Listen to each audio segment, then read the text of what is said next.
Turning to other news, a convicted sex criminal once declared a sexually dangerous person is charged with doing it again, sexually molesting and videotaping sex with a 12-year-old boy.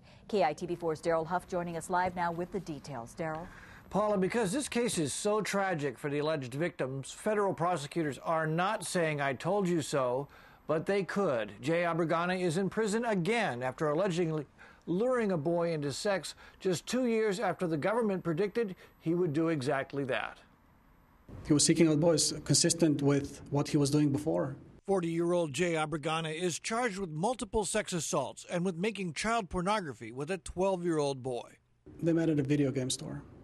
Abragana's alleged predatory behavior was predicted 3 years ago while he was in federal prison. The Bureau of Prisons determined the defendant to be a sexually dangerous person and stayed his release. He'd been convicted of child porn and indecent exposure in 2002. Based on his apparent inability to control his behavior, the feds attempted to have him committed to a mental hospital. But in 2008, he was freed. Judge Helen Gilmore ruling it has not been proven that Abragana is a sexually dangerous person who would have serious difficulty in refraining from committing acts of child molestation.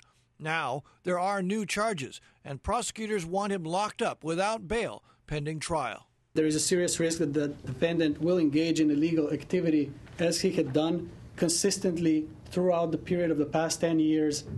But Judge Richard Perkins refused that request, keeping Abragana's bail at $200,000. Expected to plead not guilty when he's arraigned next week, Paula.